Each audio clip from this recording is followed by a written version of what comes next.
दोस्तों नमस्कार। मैं हूं आपका मित्र धीरज कुमार त्रिपाठी। आज हम लोग पुनः जो हमने एक सीरीज इन नए कानूनों को पढ़ने की शुरुआत किया था, जो बीच में किसी कारण से बंद हुआ था, आज से पुनः शुरू हुई है और मैं आशा करता हूं कि आगे रेगुलर वीडियो अपलोड किए जाएंगे। और आज हम लोग भारतीय नागरिक सुरक्षा संहिता 2023 के अध्याय 9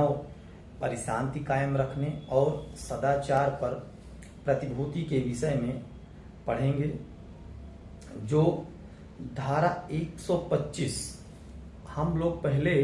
परिशांति कायम रखने के विषय में जो इस अध्याय में दिया गया है उसको हम लोग पढ़ेंगे। तो धारा 125 और 26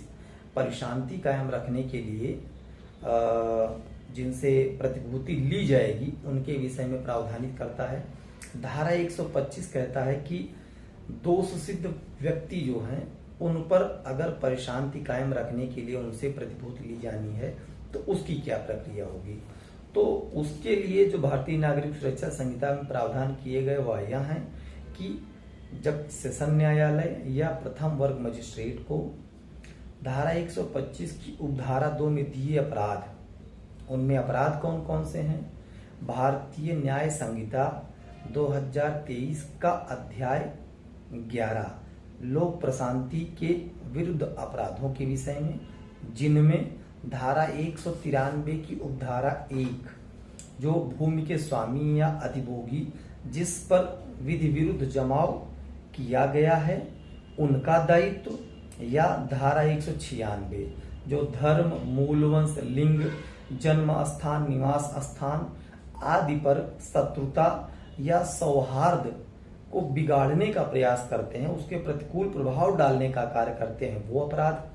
या फिर धारा 197 राष्ट्रीय अखंडता पर प्रभाव डालने वाले, उन पर जो उनकी जो प्रतिकूल प्रभाव डालने वाले कार्य हैं वो अपराध। इसके बाद कोई ऐसा अपराध जिसके अंतर्गत हमला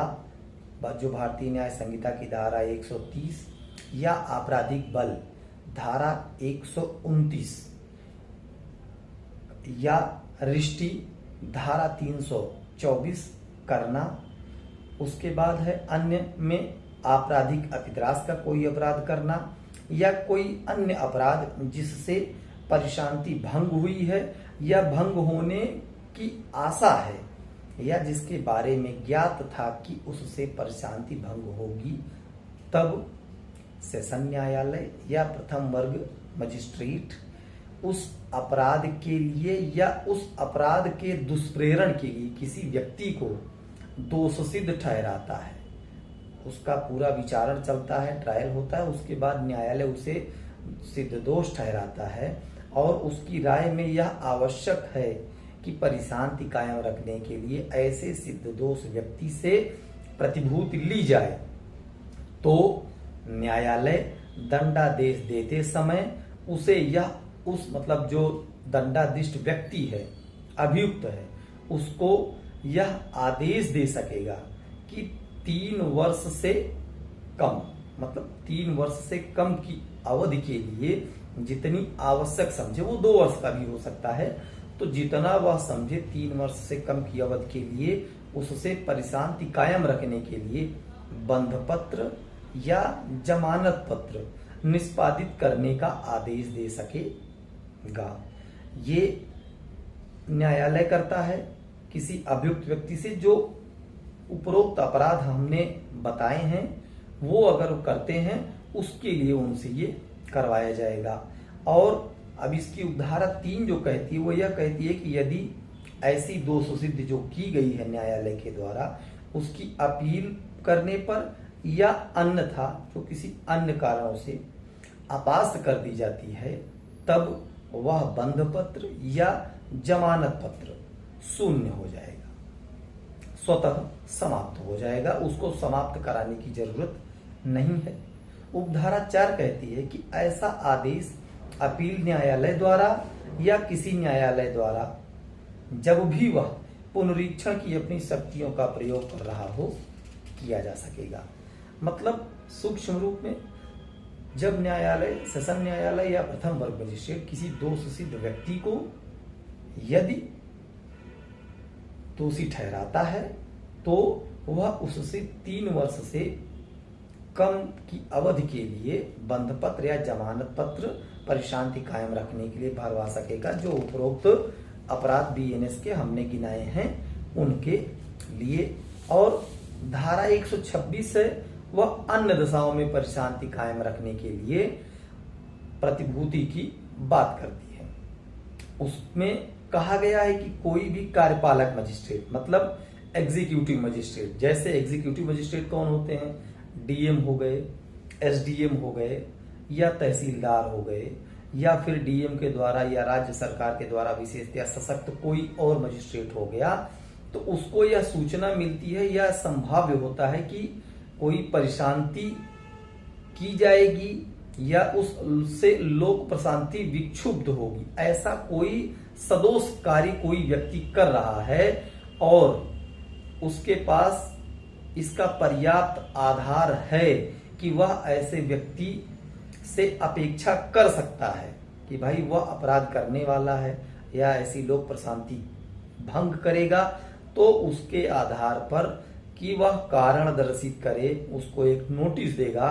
कि वह यह कारण दर्शित करे कि उससे 1 वर्ष से अधिक अवधि के लिए जितना मजिस्ट्रेट अपने न्यायोचित उसको समझे, वह 1 वर्ष से अधिक अवधि के लिए परिशांति कायम रखने के लिए ऐसे व्यक्ति से बंध पत्र या जमानत पत्र निष्पादित करने का उसे आदेश दे देगा। अब जब वह कारण दर्शित कर देगा उसके बाद हो सकता है वह उसे समाप्त भी कर दे। अगर वह कारण नहीं बताता है कि उसने ऐसा कार्य क्यों किया, तो उसके खिलाफ वह कार्यवाही कर सकता है। अब इसकी उपधारा 2 कहती है कि कार्यपालक मजिस्ट्रेट के समक्ष यह कार्यवाही तब की जा सकती है जब